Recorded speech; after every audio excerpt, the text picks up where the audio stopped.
First of all, I want to welcome everybody to what I guess we can call a hybrid class. Can we call it hybrid? I don't mean Zoom and in person. That's like old school hybrid. What I mean is tonight is both Torah Studies and our Chanukah boot camp. And if you're wondering how is it possible, it's a Chanukah miracle. It's a Chanukah miracle. We do a Torah class every Tuesday. But this week, instead of focusing on the Torah portion, we're going to focus on the holiday. And because we want to make it extra special, we call it Chanukah boot camp, which means it's a great opportunity for everyone to get in and explore the energy of the holiday.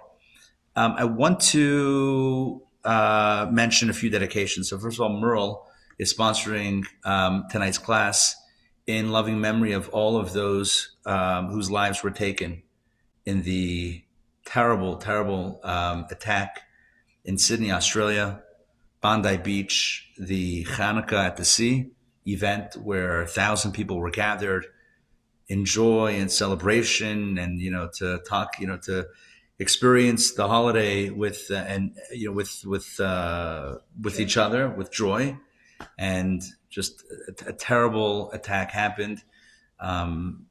Many lives lost. I think 15. 16. Okay, right. 16. And many injured. Including, and I mentioned this Monday, and you heard me mention this Monday, and maybe other classes, a friend of my son's. My son is 21. My oldest son is 21, and he has a friend who lives in Texas, and that they met each other years ago. I think when they were 8 or 9 years old in various Chabad camps or whatever it is, and this young man was helping the synagogue for the Chabad at Bondi Beach for the year, and he was at the celebration, and meanwhile he's in serious. He was in critical condition. He went through multiple surgeries. He's awake now, and my son tells me as of today he was already, I guess, on social media somehow cracking some jokes and texts. So that's a very good sign. Thank God, but I think it's still, there's the long road of recovery forward. And you think about, first of all, the fragility of life, which is, I think, we can't take for granted. But also it just reminds us of how much we must all endeavor to keep on shining the light so that the darkness can't win. Like, we can't allow darkness to win. And it's one of the strong themes for Chanukah. It's not the theme that we're going to address directly in tonight's class, but it's something that we really have to be all, attentive to in our own lives to create more light and more positivity and share that with our family and friends and neighbors. And, when we add light, darkness doesn't have a space to exist. That's just the nature of light and darkness is the more light, the less darkness. And so it's, something that we can all, I think, focus on in our own lives to increase. So, Merle, thank you for sponsoring. And also, we have a second sponsor, Dr. Joy Maxey, who is sponsoring tonight's class in honor of the birth of a son to Alina and Sam Pozes. And the baby was born 1 o'clock-ish this morning, baby boy. So very beautiful simcha, and we wish the parents and the grandparents and the godparents and all of the mishpacha, all of the family, only simcha and joy and happiness. The traditional blessing for a boy and a girl is l'Torah u'lechuppah u'lemaisim tovim, to the study of Torah, and to chuppah, marriage, Jews, and obsession with family. Can you imagine? A baby's born already. When are you getting married? I'm kidding. But the blessing is, for marriage, and of course, maisim tovim, good deeds. Let us all say amen. Amen. And indeed, mazel tov. All right, let's begin with the class. So Chanukah, Chanukah is a beautiful 8-day celebration that commemorates the victory. It actually commemorates 2 things, if we're being specific. It commemorates the miracle of finding the 1 flask of oil after it seemed like there was no oil left in the Holy Temple, after the Syrian Greeks had ransacked the place. And it also commemorates the fact that the little oil that they did find, which should have only lasted for 1 day, in fact lasted for 8 days. And I feel like I should clarify that, because I saw somebody recently ask the question, what's the deal with the 8 days and everything? Let me just clarify. Basically, the oil that they used in the temple's menorah was a very specific oil. It's like from the first pressing, like when you press, like as if I have extensive experience pressing olives, but I don't mind, being an expert right now for the purpose of today's class. So when you press things for oil, there's like the first pressing, the second pressing, like how much do you have to crush the olives to get the oil? And so there's a specific type of pressing that the menorah in the ancient Holy Temple that was used for that purpose. And it was, watched over to make sure it was the right type of oil. And then it was sealed with, officially stamped with the seal of the high priest that this is the kosher oil. And all of the oils were defiled by the Syrian Greeks intentionally. And the only oil that they found was only enough, small amount to last for 1 day. And it would have taken 8 days to make and press and prepare and manufacture and supervise the new oil. Why? Because 2,000 years ago, things took time. Now it's like instant. Can we Uber Eats this? Can we like Instacart this? How do we get this? What do we need? Virgin olive oil? Done. We're ready to go. In ancient Israel, 2,000 years ago, it took a few days. And so they weren't really sure what was going to happen. They weren't even sure what to do. Like, do you just use impure oil? That's an option, by the way. Like, okay, you do your best. If you don't have pure oil, all right. But no, they said, like, after all these miracles and the military victory of the Syrian Greeks, and then finding the oil, they felt like, let's just go ahead and light it. And miraculously, it lasted for 8 days. One way to think about this in modern times, imagine your phone is on like 5% battery in the morning, and it lasts a whole day. Can you imagine? And you were on it, and you with phone. I mean, that's like the modern day equivalent. If you have an electric car, anybody have an electric car around here? If you have an electric car, imagine. I don't have an electric car, so I have to like kind of approximate how it would work. But imagine if you were on, maybe there's a percentage there also, and you have like 10 miles left, and you find yourself driving from Atlanta to Dallas, Texas, and you're like, wow, on 10 miles of electricity, and you drive hundreds of miles. That might be the equivalent of the miracle of Chanukah, something that just doesn't make sense. And so, of course, to commemorate this, we light the menorah, we light a candelabra that we put either olive oil and wicks, or we use candles. Either way is fine. And that's how we celebrate. Tonight, what we're going to do is like this. I'm going to share the outline of what we're going to do. Number one, I want to present 3 basic and essential laws regarding lighting the menorah. The where, the when, and the how.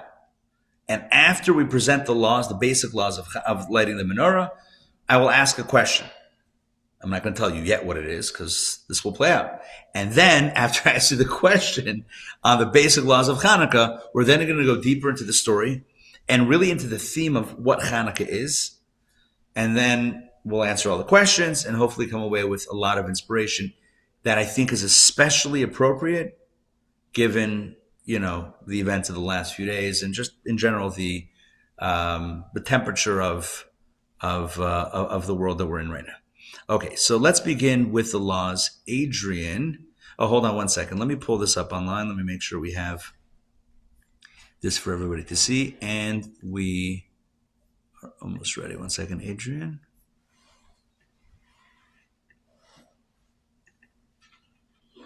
Okay, take it away. Text 1A, please. We light the candles in the evening at the doorways to our homes, each of the 8 nights, to demonstrate and publicize the miracle. All right, so here we go. So this is from Maimonides, who's the great Jewish philosopher, physician, legal codifier, and he writes in his Laws of Chanukah that where do we light the menorah? Where do we light the candles? Where? The doorways to our homes.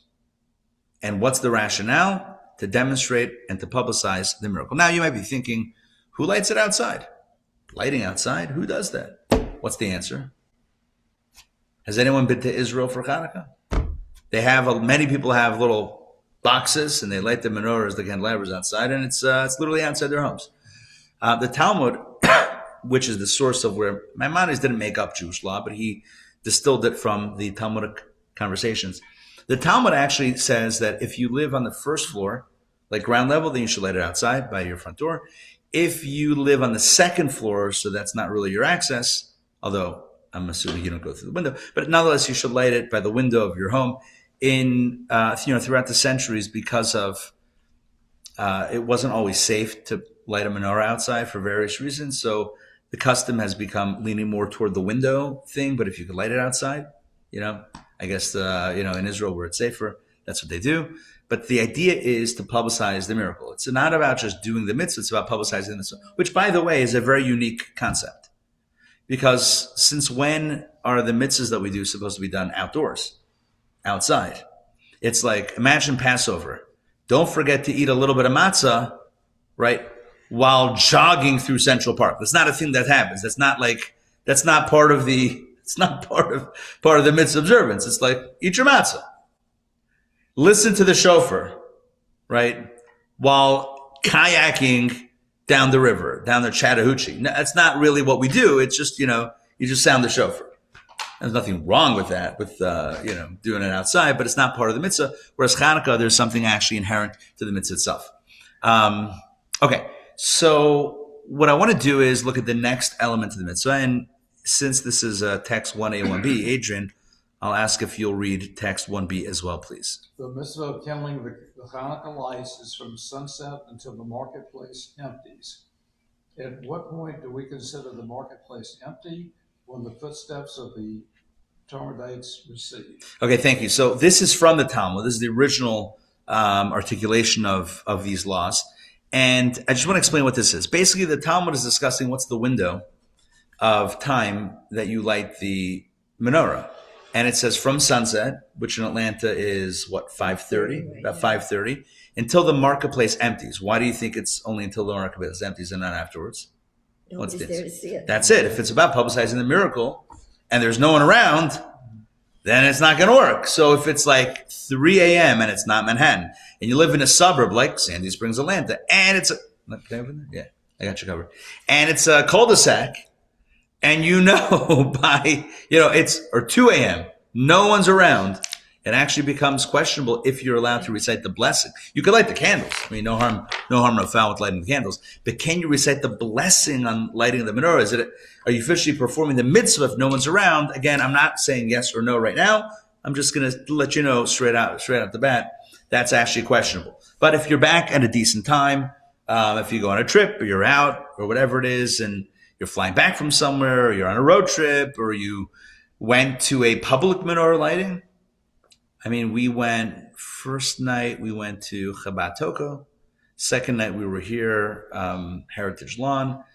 I don't know. We didn't light before. We lit afterwards. I don't know, 8 o'clock. Maybe 7, 8, whatever it is. It's fine.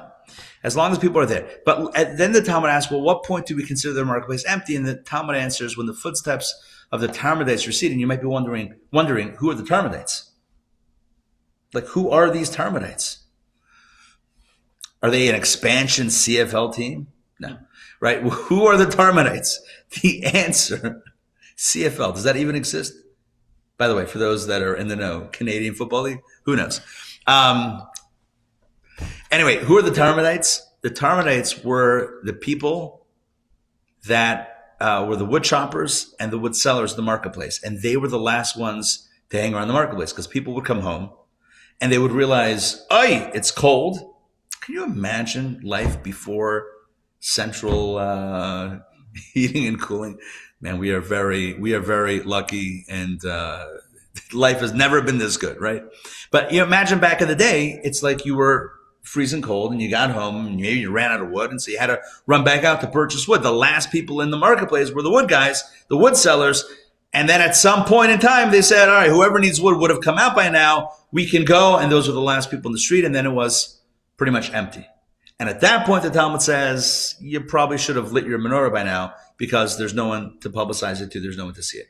I should mention, by the way, you don't need someone necessarily outside, as long as there's someone up inside your home. I mentioned like the 2 a.m. Conundrum. What do you do at 2 a.m.? If your flight's delayed, or you're out of whatever it is, you're back 2 a.m., where do you light?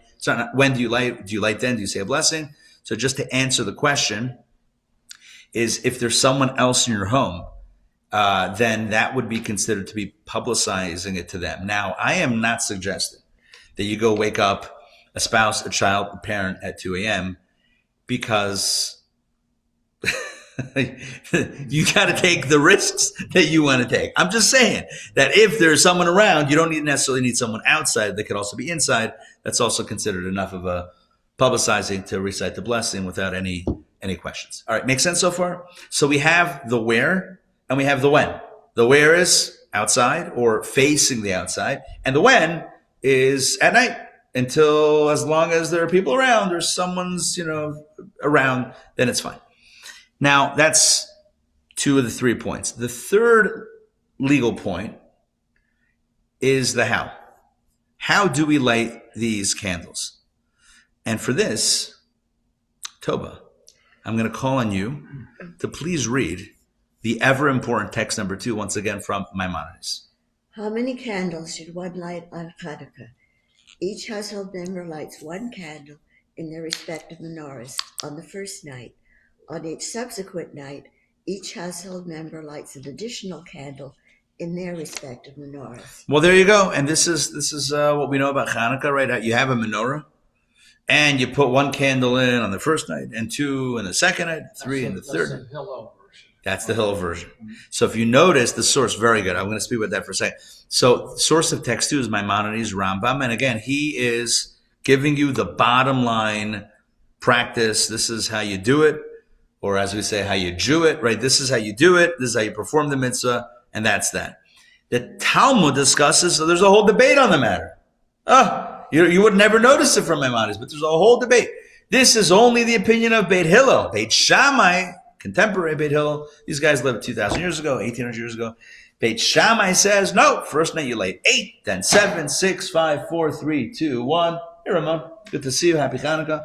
So Beit Hillel says, no, you go in descending order and you light down from 8 to 7 to 6 to 5 to 4 to 3 to 2 to 1. And if you're wondering, good to see you. Happy Chanukah. If you're wondering, how come you... Oh, look at that. All right. As dreidel, if it was a menorah, I would say that's lit. But, I don't want to sound too young and hip like that. Anyway, so the, one opinion says you go down in order. One opinion says you go up. We go by the one that says up, that you start with 1 and then go 2, 3, 4, 5, 6, 7, 8. So those are the 3 laws. You light outside or facing the outside. You light when it's night. And you also light in increasing, ever increasing each night. Now, here's the question. I kind of wireframed this earlier, right? 3 laws and now a question. All right, here's the question. Why do we light the menorah? Why do we light this candelabra? The answer is, it is symbolic and it commemorates the temple menorah, the temple candelabra. And when I say the temple, I don't mean the temple in Midtown. Right? I mean, the ancient holy temple in Jerusalem. There was a menorah. There was a candelabra. It was very large. It was made of gold, 1 piece of gold. It was incredible how it was made. In fact, when God tells Moses how to make it, he's like, I don't know that it can be done. Who is Lahavdil? I don't want to compare, Moses and God's creation to Michelangelo, but I think he created David, the sculpture of David, and they asked him, how did he make David? And he said, David was there. I just took away the rest of the stone. Something like that, I'm paraphrasing. So the menorah was like, something like that. Again, I don't mind inventing new quotes also. But you have this idea, this notion. Not this idea, this notion. So the menorah was made a similar way. There was a solid block of gold, and they hammered out from the gold this candelabra. However, this is where it gets kind of crazy. We find in all 3 areas, custard donuts, by the way. These are legit. We find that in all 3 of these laws, the temple menorah, which is the OG, and our Chanukah menorahs are completely different. So number 1, let's go through all 3 points. Where was the temple menorah lit? I'm so glad you asked. Now, if you can picture, if you've ever seen a drawing or a model or whatever it is of the ancient holy temple. So there was this wall. It's freezing in here, right? Yeah, a little bit. There was this wall. I got every time I set the thing, and then resets. 5 minutes in. Anyway, so there's this like retaining wall around the temple area that inside of which was the temple courtyard, all under the sky, meaning it was all open. And then in one side, kind of the temple was kind of a rectangle going east to west. And so on the westernmost side, I don't know what your west and my west. This is my west, yeah, combo, right? So this side was what's called the Kodesh and the Kodesh HaKodashim. That was inside a building. Basically, there was a building, a structure with a roof on top of it, and inside were two areas. One is called the Kodesh, which means the area of the holies, and one the Kodesh HaKodashim, the holy of holies. So you have a holy space and then an even holier space. That was the innermost chamber. Now, what was in the Kodesh HaKodashim? What was in the Holy of Holies? Who remembers? The altar. Yeah. No, the Ark. The Ark. Yeah. The Ark of the Covenant. Yeah. Harrison Ford would like a word. Kidding. Right? The Ark of the Covenant. Right? From Raiders of the Lost Ark fame. So the Ark of the Covenant that housed the inside of it was a box inside of which were the tablets that Moses broke, and the second set of tablets that were to replace the first ones that he brought down on Yom Kippur. All of that was inside the Ark. It had the poles, it had the angelic figurines on top. That was in the Holy of Holies. And then outside of that, but still inside the building, this chamber space, what were three items? Number one, there was a golden incense altar. So there was a Mizbeach HaPnimi, the inner altar. There was an outer altar for other things, but an inner altar, the only thing that was brought on that altar was incense. Incense. Then you had the shulchan, the table that they put the showbread. There were 12 loaves of bread representing the 12 tribes on top of this table, and that was a thing, an interesting thing. And then there was the menorah. So where was the menorah lit? Inside a room. No windows, not by the door, not outside, not facing the courtyard, inside, doors closed. That's it. Sorry, that was a little dramatic there. So what's the point? The point is, what's going on? We light our menorahs to commemorate their menorah that was defiled and then rekindled and then whatever. And they lit it inside and we light it outside. What's going on? When did they light the menorah? Second point. Second law. When did they light the menorah? In the afternoon, while it was still light outside. When do we light ours? We learned just moments ago. Specifically after nightfall. Was the menorah lit every single day? Every single day. Every single day. So the Kohen would go in, because only a Kohen could go into that building. If you weren't a Kohen, you couldn't go into the building. So the Kohen goes into the building, cleans out in the morning, cleans out the wicks, because like if you use an oil lamp, it gets Yiddish, schmutzy, it gets dirty, right? So he cleaned it out, put in fresh oil, fresh wicks, and then in the afternoon, kindled it. And it burned and went out when it went out. But the point was, it was lit specifically during the day. It was lit before what we would call the mincha, time. We light our menorahs that are, again, allegedly modeled after the temple menorah. We light it at nightfall or after nightfall. What's going on? Like, why? It almost seems like intentionally that we're doing it differently. That was lit inside. We light ours outside. That was lit during the day. We light ours at night. Let's keep on going with the third difference. I want to elaborate on this for a second. The temple menorah had 7 branches. Okay, this is important. The menorah in the Holy Temple in Jerusalem 2,000 years ago was a 7-branched candelabra. Not 8, not 9. We have like 9 with the Shamash. 7. And they were all of equal height. The middle one wasn't any higher than the other ones. It was 7 lamps, a 7-lamp candelabra. Our Chanukah menorahs have 8 plus 1. Why is it 8 plus 1? Very simple answer. That's not my question. That's not my third question. I'm just explaining something. It's because the holiday is 8 days. Right? So it's an 8-day holiday. So we have 8 lamps. Plus, you get your helper candle that's going to light the other candles. 8 plus 1 is 9. And the 9th is not on the same level as the 8, because the 8 are the mitzvah ones, and the 1 that's higher is the helper candle. That's what we have. Great. None of that is questionable. My question today, question number 3, is as follows.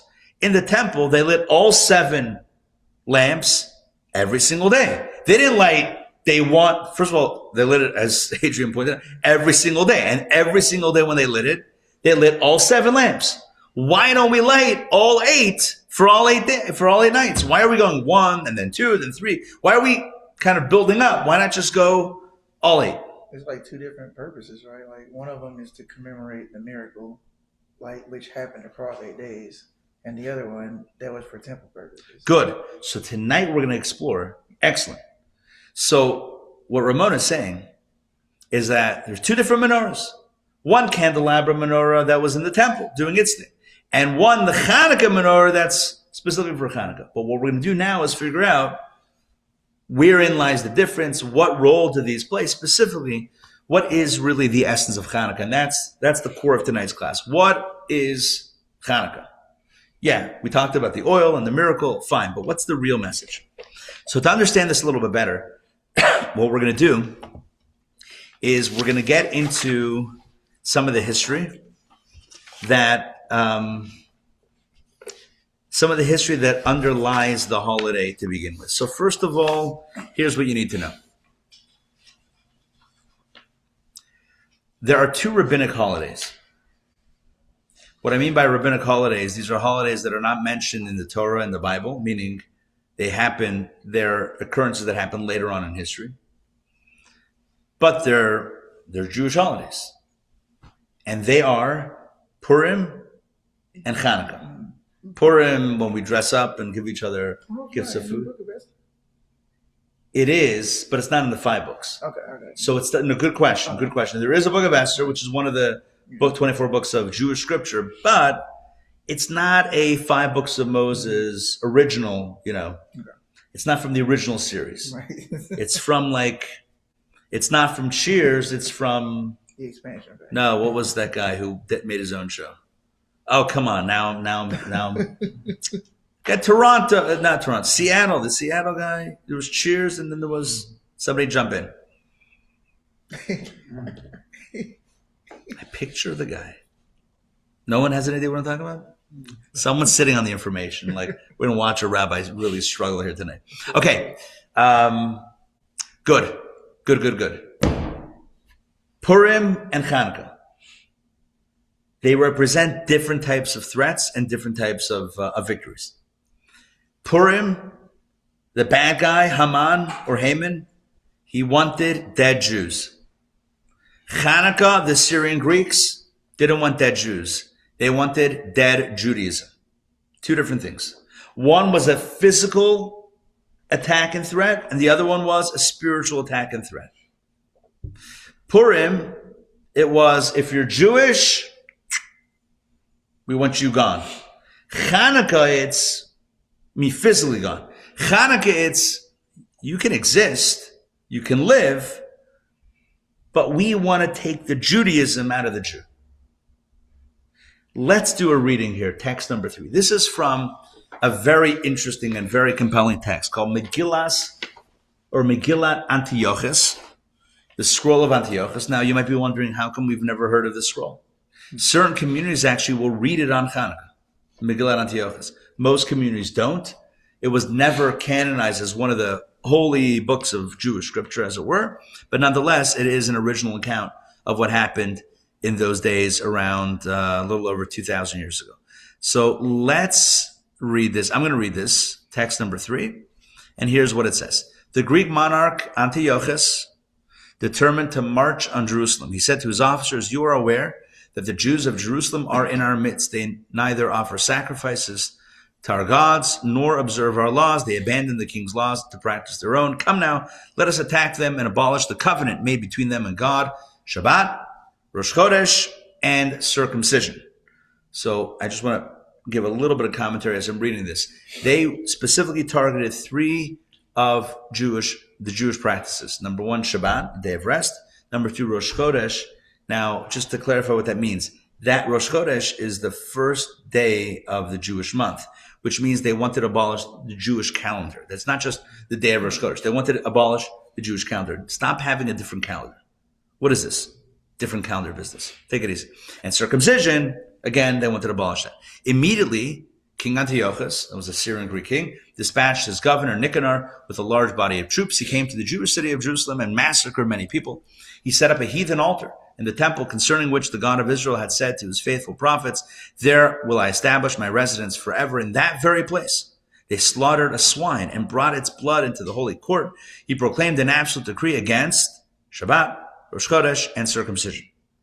So drastic, and this gets a little bit dark, and I apologize for this, but it's in the text. So drastic was the king's edict that a woman gave birth to a son after her husband's death and had him circumcised when he was 8 days old. With the child in her arms, she went up to the top of the wall of Jerusalem and cried out, "We say to you, wicked one, this covenant of our ancestors that you intend to destroy shall never cease from us, nor from our children's children." She cast her son down to the ground and flung herself after him so that they died together.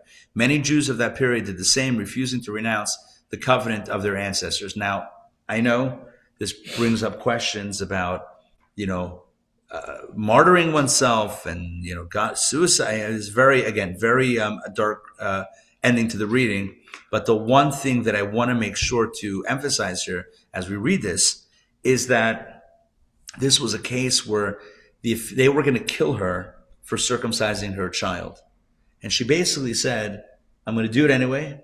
And before you're able to put me to death, we're going to take our own lives." But again, this is not the time or the space to get into, whether or not that was okay or not okay, good thing, not, whatever it is, what it is. This is a story that's told. The point is, this was a real decree against Judaism. It was a very, very difficult time to be Jewish and to practice Jewish practice. And that's what was going on. And again, if you look at it and you think about the historical context, look, the people that were kind of fighting against the Jewish people at the time, they're called the Syrian Greeks. They were from Syria. They're called Syrian Greeks because they were Hellenists. They were filled with Greek philosophy and Greek culture, and they weren't just satisfied with living Greek life. It sounds like college, but I don't mean that. They weren't satisfied with living, that lifestyle. They wanted everyone to abide by that as well. They wanted all of the Jews to adopt that way. Essentially, they wanted Jews, to use a modern term, to assimilate. And what does assimilate mean? Assimilate means drop your culture, drop your tradition, stop being different, and just be like all of us. And what they would probably say is be normal. Like, be a normal Greek, right? Break plates at your wedding. I'm kidding. Whatever it is, like, be normal. Wasn't that my big fat Greek wedding? Wasn't that like a thing? I don't know. It's been a few years. Right? I guess we did take the olive oil part of it. I guess we did get that. But the point is that, they said, adopt our culture. Let go of your own culture. Let go of your own individuality. And take on this. So that was the threat. That was what was going on. And the truth is that many Jews kind of got swept up by this movement. Many Jews became, again, what the term that's used, Hellenists. They adopted that culture. Just to go back to the Purim Chanukah duality, it's been said that the symbolism between the two different types of threats, you can see them in the different things that are spun on the holiday. What do we spin on Purim? The Grager, right? The noisemaker, the Grager, you spin the Grager. What do you spin on Chanukah? The dreidel, right? Spin the dreidel. Where's the handle of each? The handle of the Grager is on the bottom, right? You hold it, the handle's on the bottom, and you spin it and it makes noise. The dreidel handle is on top, unless you're like super cool and spinning it upside down, and then you're way too cool for this conversation. But, right, so typically the Grager is on the bottom and the dreidel on top. Why? Again, the Purim story was a physical threat and a physical victory. So it's the bottom. Dreidel, it was a spiritual threat and a spiritual victory. That's why you spin it from the top, lower or higher. Again, I didn't come up with that. That's a thing that's taught in various books as like an allusion to these two types of miracles and the threats that preceded them. The point is, the Chanukah represents a threat against Yiddishkeit, a threat against Judaism, a threat against the uniqueness of what Judaism is about. And there were Jews, and it wasn't just an external threat. There was a movement from inside to become Greek, and maybe even more Greek than the Greeks. Take a look at text 4a. Text 4a is very telling and very interesting. Ramon, I will ask you to please read text 4a, and while you read text 4a, I'm going to quickly see if I can get the heat turned on. All right, go ahead. You delivered the mighty into the hands of the weak, the many into the hands of the few, the impure into the hands of the pure, the wicked into the hands of the righteous, and the deliberate sinners into the hands of those who were invested in Torah study. Okay, so now if you pause there for a moment, and then let me just explain where that text is from. This is from the liturgy, which describes the holidays, the V'al Nisim. We recite it in the Amidah each day throughout the holiday. And it talks about the great miracle that happened on Chanukah. Now, the first two stanzas make a lot of sense. God, you're amazing. You delivered the mighty into the hands of the weak. That sounds like a miracle. Wow, you delivered the many into the hands of the few. Again, a miracle. And then it says you delivered the impure into the hands of the pure. Why is that a miracle? There's two different types of people. The wicked into the hands of the righteous. I don't know. And the deliberate sinners into the hands of those who invested in Torah studies. So the commentators explain that, yeah, indeed, the first two stanzas are talking about a more pragmatic miracle, whereas the last three are talking about the internal battle, meaning the first two are about the external battle against the Syrian Greek, army and empire and that whole thing. The last three stanzas are really talking about the internal battles that were going on between Jews who said, let's just give it up. Let's just stop being so Jewish. Who cares? Let's just adopt a different culture. Let's not rest on Saturday. Let's just, drop the Jewish calendar. What's wrong with, with the calendar that everyone else uses? And drop circumcision, drop like what makes Jews and Judaism unique, and let's just be like everybody else. That was the internal battle. It came from outside, but it also came from inside of Jews saying to other Jews, why are you so archaic? Like so old-fashioned. Just adopt and adapt, and that's it, and give everything up. Okay. Now, by the way, had that happened, just in case it's not clear, had that happened at any point in Jewish history, none of us would be here. Like, had we just, gone with the flow, as it were, Judaism doesn't exist. Judaism only exists because there were people who said, no, we value our culture, we value our philosophy, we value our religion, we value our unique mitzvot, and we're going to hold on to that. And it's not right for you to try to rip it out of our hands. That's not a thing. That doesn't make sense, and we're not going to let it happen. And that's what Chanukah is really about. I think what's important to recognize is, and I've shared this analogy before, the difference between, when you think about like a melting pot, right? Everyone says like America's a melting pot. Well, what's really a melting pot? A melting pot is you put a bunch of things in, you turn up the heat, and then what happens?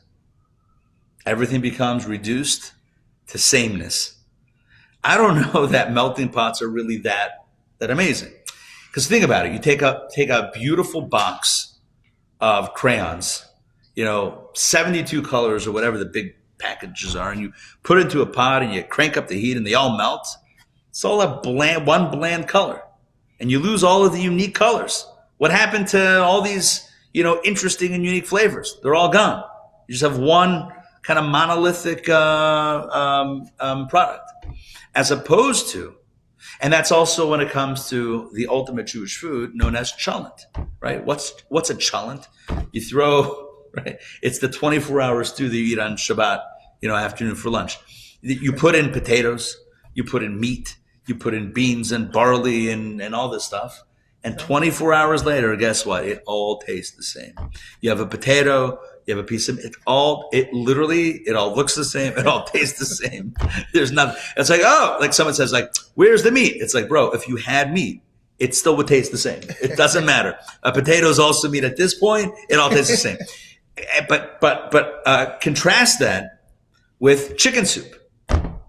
Another Jewish food. Chicken soup, right? Think about a chicken soup. What's a chicken soup? It's great. You got the broth is one thing.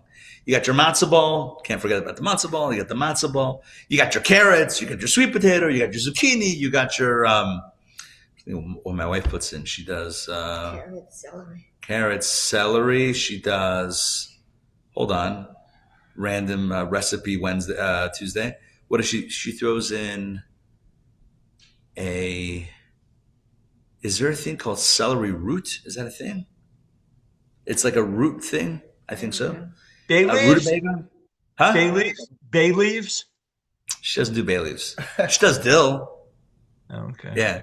Listen, this is not I'm sure bay leaves are amazing. Parsnip. Parsnip. She does some parsnip also on occasion, special occasions.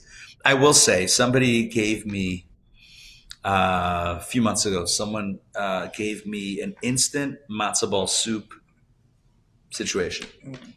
You ever see those instant soups, like those instant, whatever? This was an instant. I'm not joking. There's a company making instant matzo ball soup. Just add water. Just add hot water. And when you shake it, you actually hear the matzo ball rolling around. Yeah, this is legit. No, it's not soft because, again, you didn't add the water. You hear it like rattling around, like, it's a thing. I had such high hopes. I'm like, oh my gosh. Like, I'm going to tell my wife, I'm like, Leah, you don't need to worry about it anymore. I got my fix here. Boom, we're good. I'm telling you. I had such high expectations. 1 minute. And I will have to say, I hope that no one from that company is watching or listening or involved. I don't mean any offense, but stick to the homemade chicken soup. I think it's going to be a better option all the way around. It didn't really work out for me, at least. And that's that. Okay, back to the story. What's the point? The point is, what did the Syrian Greeks say to the Jewish people? Come on, be like us. Ooh, you got your thing. We're all circumcised. Give it up. Oh, we got our own calendar. Seriously, give it up. Oh, we have our day of rest different than all you guys. Guys, it's time to end the program. Let's go. Be normal. That was the message of the Syrian Greeks. And what did the Maccabees fight about? What did the Hashmonaim fight about? It wasn't about simply recapturing the temple, although that was a thing that happened. It was about the fight for Jewish identity. This was the struggle over, should Judaism exist? Should Jews exist as a unique culture, as a unique heritage, as a unique people, as a unique way of life? I think by 2025, we should respect the individuality, the individualism of people who have a culture and wish to maintain it. But, again, 2,200 years ago, this was a real struggle. What I want to do is take a look at a more modern take on this. Some of you may be familiar with the history in the 1800s of a movement known in Hebrew as the Haskalah movement. Haskalah means, it's translated typically as enlightenment. There was a movement in Russia and Eastern Europe, and then it went a little bit west into Germany and other countries. And the movement was all about sounding similar to what the Greeks wanted. It was about Jews kind of dropping the whole Jewish thing. And the rationale was this. For too long, Jews have been, banished from lands, expelled from countries, terrorized, and there were pogroms and all these horrible things for centuries and centuries. I mean, Jews were kicked out of England in the 1200s. And then, almost every country in Europe has a point. And 1492, of course, we have the Spanish expulsion. Of 1497, the Portuguese expulsion of Jews. And it's like one after the other, this country, that country. So Jews are safe for 5 minutes in this country. Nope, you got to leave this country, go to another country. And it was like musical chairs. And at some point, Jews said to themselves, listen, we got a solution. The solution is going to be stop being so Jewish, right? You want to be Jewish? Do it in the house. But be a regular person on the street. And I want to read, I'm going to read this. It's a poem. Text number 7 is a poem written by Yehuda Leib Gordon. He was, according to the bio, the head of the Society for the spread of the Enlightenment among Jews of Russia. So he was the Russian chair of this Haskalah movement. And again, these were Jews.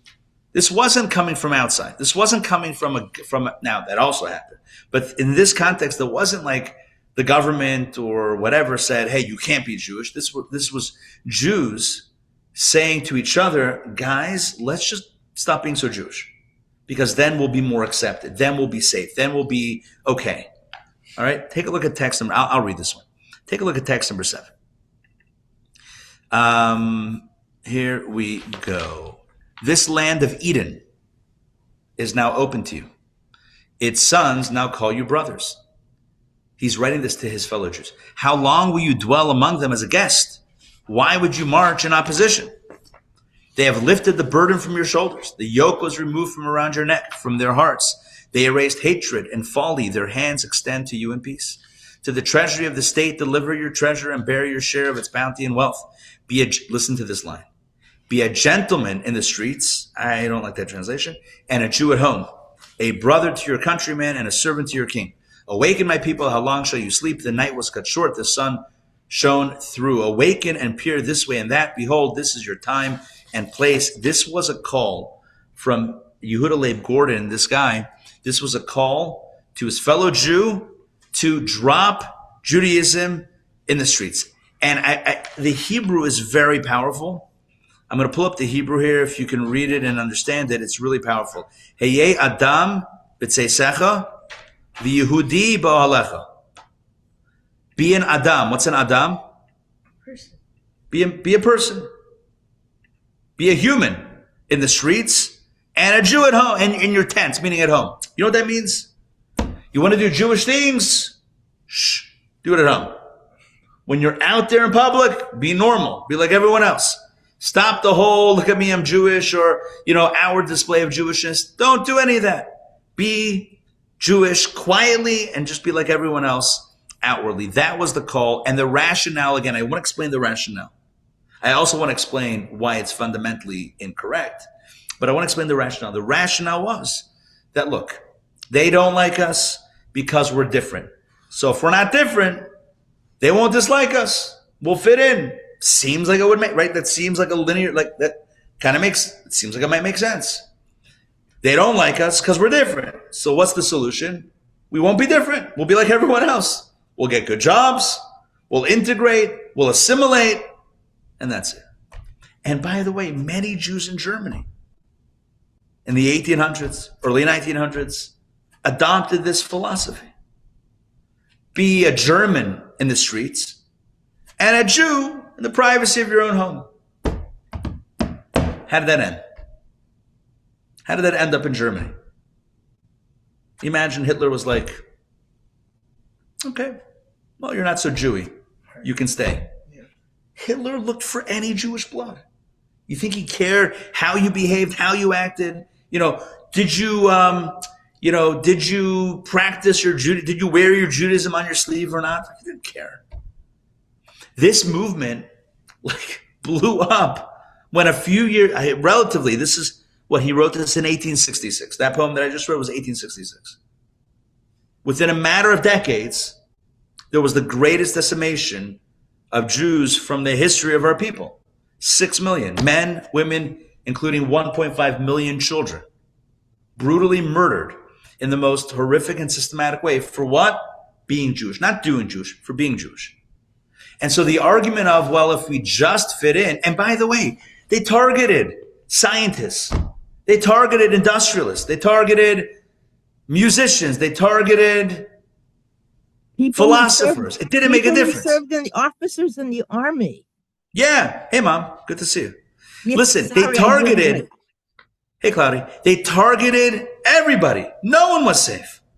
So the whole argument of, well, because again, the Enlightenment movement, it began as a way of self-preservation. That didn't work. It doesn't work to hide who you are, to then gain somehow, points by the guy, by the other. It's not like you gain points by pretending to not be who you are. That never works. I was gonna say, It doesn't work. It didn't sound like either one of the points was right. Like one, the reason that they don't like you isn't because you're different. It has more to do, with them than you. Two, Exactly. if you actually are different, you're never ever gonna like fake enough to be the same. Beautiful. Ramon, two excellent points. Number one, if someone doesn't like you because you're allegedly different, that's them, not you. Right. That's not your problem. That's their problem. Number two, you don't do away with your difference by pretending not to be different. Correct. The point of this, why I read this text, and the point of this framing is to say this. There's what the ancient Syrian Greeks offered the Jewish people, again, 2,200 years ago, was this sense of, hey, just join us, just be Greeks. Here, grab I don't know, what are those things? Those little leaf things that they, I don't know, those cool things, right? Join the Olympics. Like, what could possibly go wrong? That's going to be amazing, right? We'll give you an Olympic team, right? You'll have Greek salad. It's going to be amazing. I love a Greek salad. Get a little olives over there. You get a little feta cheese. It's fantastic. Like, who doesn't want that? Baby tomatoes. What's the problem? You'll be Greeks. We'll just slip in a statue in the temple. We'll be fine. That's it. We'll slip in a little statue. We'll slaughter a little pig, a little swine. What's a little swine amongst friends? Let's go. Let's have a party. Right? What's the problem? And Jews said, you know what? It's a good idea. Let's take the deal. They're saying it's going to work out. Let's take the deal. And then fast forward 2,000 years, because that was 200 years ago, and then 1860s, or a little less than 200 years ago. So fast forward to two millennia. And the Jews of Russia and Lithuania and Latvia and Estonia and Poland and Hungary, and there were Jews in these countries. And in Germany, who said, hey, we got a solution. Let's solve Jewish persecution by being less Jewish. And history reminds us that that's not the solution. That doesn't work. Yeah, totally. He's talking about not being different and being like everybody else. But in the bio, he says he was a leading figure in the modern revival of the Hebrew language. So much for being different. The Hebrew language revival began as part of this. You're right. So it is a little bit different than German or Russian or whatever. Yeah, I don't know how to reconcile that piece of it. Okay. But the Hebrew language revival didn't begin as a religious movement. Anyway, I don't know enough about the details of how that works. Yeah. But the major idea is that pretending, downplaying, fitting in, like, yeah, you should be a mensch, be like a good give, what does he say? To the treasury of the state, deliver your treasure. Yeah, pay taxes. We should all pay taxes and be law-abiding citizens. But it doesn't mean you got to sell out your Judaism. Anyone who says, by the way, in any relationship, I love you, now change, doesn't love you. Someone who says, I love you if you change who you are. What kind of love is that? Right? I love you only like this, but not like that. No. Love is love. Love has got to be, I love you, who you are, how you are. You're unique. You're interesting. I love you. I love you only if you totally dissolve your individuality and become like, what kind of love is that? You don't love them. You love yourself. So you want someone that looks like you. That's not love. So I think it's really important to recognize that this deal fundamentally is a wrong deal. And fundamentally, and again, this Haskalah movement, Enlightenment movement, it had its moment. And then I think the Holocaust kind of like said, well, that didn't work. I mean, that was like the clearest example that didn't work. I don't think there's anything clearer than that. Like, it's not like the Nazis hunted down only outwardly very Jewish people. That's totally not what happened. And historically, Jews have recognized that the real answer is to be yourself, is to be Jewish, to be proud, to be unique, to be different. And it's not a bad thing. And no, it's not about like shoving it in anyone's face. No, but this is just about being proud of who we are. Like everybody should be proud of who they are. It says the Jews are to be a light. 1 second, Mom. But it says the Jews are meant to be a light unto the nations. You know what that means? one of the explanations that I've seen is that it means to be a good example of what it means to be proud of who you are and not afraid to be who you are and not feel like you need to be someone else in order to fit in. Be proud of who you are. You're unique, you're different. I asked at the beginning of the class today, why is it that Chanukah, the menorah, is lit in fundamentally different ways than they lit in the temple? And we kind of circled around this idea at the beginning and said, well, they must be two different things, two different concepts. But we didn't explain what that is. But now I think we have an understanding of what that is. What is the story of Chanukah? The story of Chanukah is a story of a brave band of people who said, no, we're not going to erase ourselves to history. That's not the solution. Solution here is not to dissolve and erase and disappear. Oh, well, Ken, we love you if you disappear. What kind of love is that? So the Maccabees or the Chashmonayim, whatever name you call them, they said, look, we're not going anywhere. We're gonna remain, who we are, where we are, and we're gonna fight back, and we're gonna be proud of who we are, and we're not gonna cower in fear, and we're not gonna just dissolve and go away and hide and pretend and go underground. It's just not gonna happen. And God blessed them, and they won, and everything, and the victory. So how do we light the menorah? Outside. You know why we light it outside and not inside? Because the whole point is to do Jewish on the outside also, not just on the inside, right? The Greeks said, I don't know if they said what the Enlightenment said, but, don't be so Jewish. So imagine if we only lit the menorah inside and not outside, it would be all part of that, like trying to hide. Now, not by the theme of Passover is not this theme, and the theme of Rosh Hashanah is not that theme, and that's why the matzah and the shofar are done indoors. But the whole theme of Chanukah is to be proud, outwardly proud of who you are. Don't hide. Be outwardly proud, right? Be proud to wear that ugly Chanukah sweater, which I was looking for. I could not. I started late in the game. I'm like, Amazon, hook me up, hook up a rabbi here. Can't find a thing. It says coming by December 25th or whatever it is. I'm like, Chanukah's over. I need this coming by December 16th or whatever the first day was. Anyway, be loud and proud. Wear your Chanukah swag, right? Decorate your homes and the menorah is that. Second question, why do we light the menorah at night when it's dark outside? That's the point. When it's dark outside, that's when you got to go big. It's when things get a little tight. You got to make sure that your pride is there and your strength is there to be shining an example of what it means to be proud of who you are.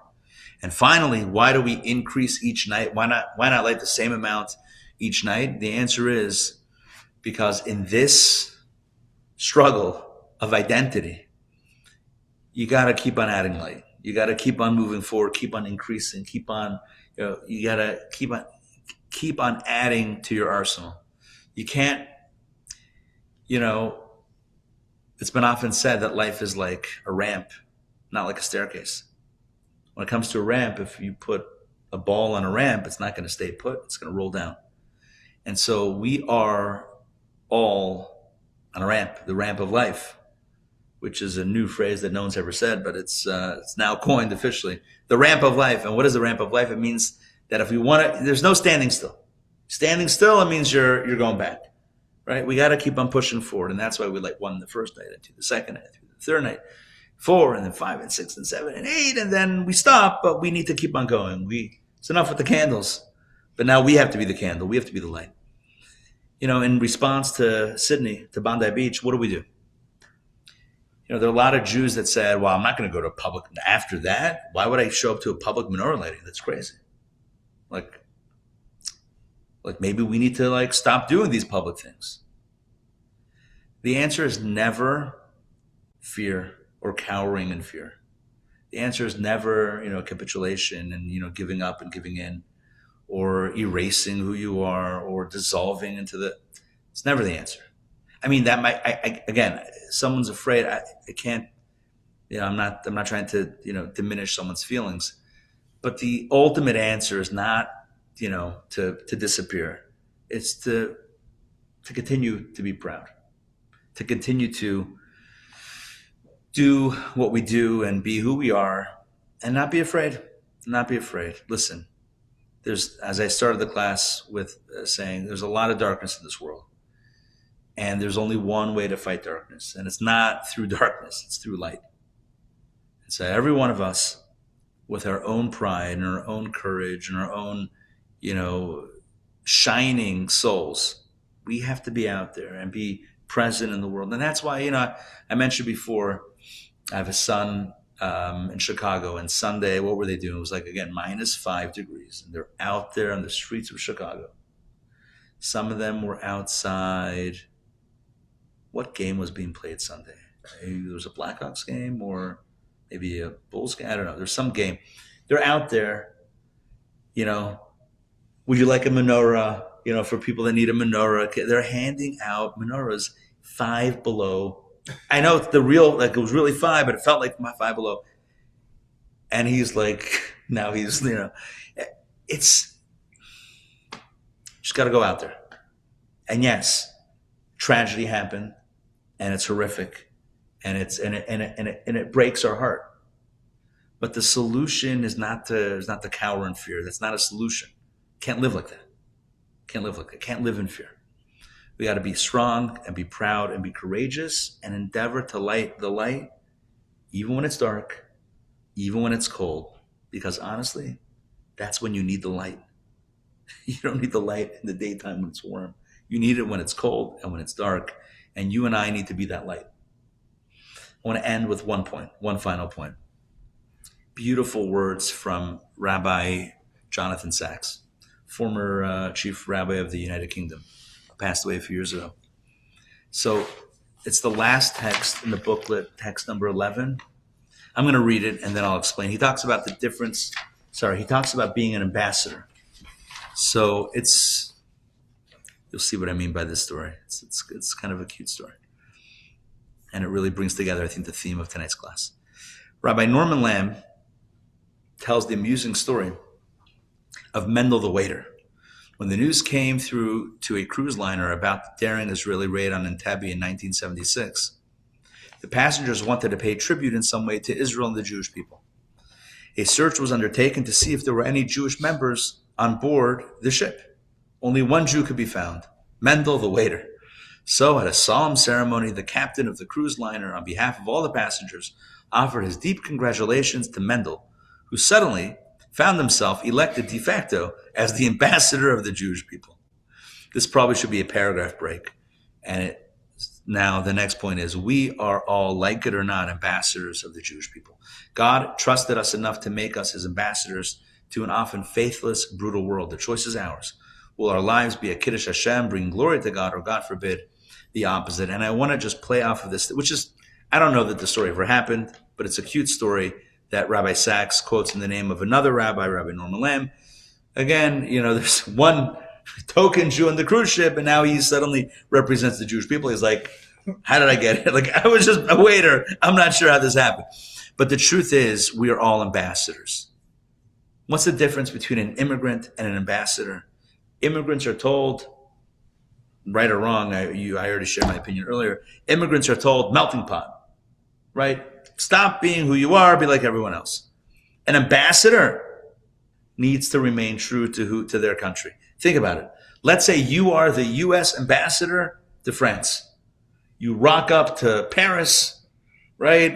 And that's it. And imagine if 6 months in, you're wearing a beret, right? And what else do French people wear?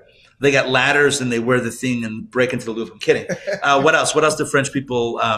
So then you're eating croissants in the morning. And what else do I know? French fries. No, that's definitely American. Whatever. Like it's like, you're the ambassador to the U.S. Why are you so Parisian? What's going on here? Like, that's it. You're fired. Like, we need you as an ambassador representing America. That's your job. We are all ambassadors of light and love and beauty and Judaism, and that's our mission. We can't, on this mission, we can't say, well, it's more convenient if I drop the whole project. Drop the whole project. You're an ambassador. Like, this is This is why we get paid the big bucks. If only, right? Whatever. Maybe it's a non-paying job, but whatever. It's like, this is why we're here. We're here for this purpose. This is the message of Chanukah. At least one of the messages of Chanukah. I think maybe the message of Chanukah. To shine brightly, to shine outside, to shine when it's dark and cold, to make a difference, to not give up, to not become despondent, to keep the faith, keep the torch burning, and don't forget to inspire someone else to keep their torch building, and let the chain of inspiration keep on going. Thank you for joining me tonight for our Chanukah Boot Camp / Torah Studies. This amazing amalgam of opportunities for learning. Hope you enjoyed it. Hope it made sense. Made sense? For sure. Yes. Yes. Yes. All right. Checking with you guys online. Made sense? Yes, of course. Thank you. Thank you, Bhartiya. All right. Questions, comments? I was going to say that actually, whenever Jews tried to fit in, it backfired so badly. They were accused of trying to fit in. They were publicly accused of, look, these people want to fit in, and how dare they try to emulate us? How dare they try to seize parts of our culture and adopt them? And Right. And yeah. I mean, it's like you just can't win, right? It's like, oh, you're trying to infiltrate. Yeah, to your point. No, and look what happens the next holiday. Someone accused us of being people that didn't want to fit in. Right. So you can't win. You can't win. Say. There's a rabbi that lived. Yeah, hey Jay. Can I just mention something about the 36 candles bringing the light for the tzaddikim? I'm excited about that. No, yeah, I'm a numbers guy. 36. You had me at 36. If you want to just elaborate on that. Oh no, you tell me what about the 36 tzaddikim that. Oh yeah. It says that there's a tradition. You might have heard this. You probably have heard this. 36 hidden tzaddikim, hidden righteous people. Yeah, we got a few around the table. Low key, super hidden. Kidding, right? So yeah, every generation has 36 hidden tzaddikim, and there's 36. What do we have? 36 candles. 36 candles. 1 plus 2 plus 3 plus 4 plus 5 plus 6 plus 7 plus 8. Oh, that's cool. 36. What's the moral of the story? I'll tell you my moral of the story based on tonight's class. To all you hidden tzaddikim, to hidden righteous people, stop being so hidden. We need you. We need your light. Stop being so, I'm so pious, no one's going to know. Seriously. Take one for the team. Get out there and make a difference. It's like, we need you to shine light. By the way, speaking on that theme, and not to get bleak again, but we've seen in our lifetime how those that are driven toward evil acts are not satisfied by doing evil quietly. They want to do evil in the biggest stage. And there's no reason why, let's put aside the negative, positivity and light and good things should be definitely as strong and not strong. For some reason, there's a tendency to think, well, if I'm doing a mitzvah, I should probably do it like humbly and quietly. That ship has sailed. It's now time to go big. You used to say, like, if you want to give tzedakah, give it anonymously. Now, just give and make a big deal about it to encourage other people to give. Get your name in a building, whatever it is. Like, we got to encourage each other to do more and more and more and more and more. The whole humble, pious approach, it's so 1962. That's like so not. I don't know why I picked that year, but whatever. It's so not. It's so not 2025. We just got to go big. All right, that's it for tonight. Make sense? Happy Chanukah, everyone. Keep the flames lit. And I should mention, tomorrow night we have a film screening right here. The film is called Hidden Light. It's a fascinating documentary done in the last year, trying to track down, exactly on tonight's theme. What happened to the ancient temple menorah? Like, where did it? Raiders of the Lost Ark. Harrison Ford again is on the case. He's tracking it down. He's like, there's snakes involved. He's figuring that out. But the question is, where's the menorah? Where's the candelabra from the temple? Where did it end up? Is it in Israel? Is it in Rome, in the Vatican? So this is a fascinating film that tracks that down. So that is coming up tomorrow night, 7:30. Popcorn, beverages, and Chanukah fare. Food, all right here. And then finally, I do want to mention we're having our annual end-of-year giving campaign. We do it once a year to help raise what we need for the programming for the next year. So look out for the emails, for the messages for that, and please open your hearts to give and help support what we do so we can keep on spreading the light in Atlanta and beyond to help uplift us all and bring more light into the world. All right, so that's coming up next Monday and Tuesday, which is 22nd, 23rd. So look out for that. All right. I want to point out that your film is a documentary. It's not fiction. Correct. Just emphasizing that. Right. Harrison Ford is not in this one. Correct. All right. We'll see you guys. Lila Tov. Have a good night, everyone. Happy Hanukkah. We'll see you guys.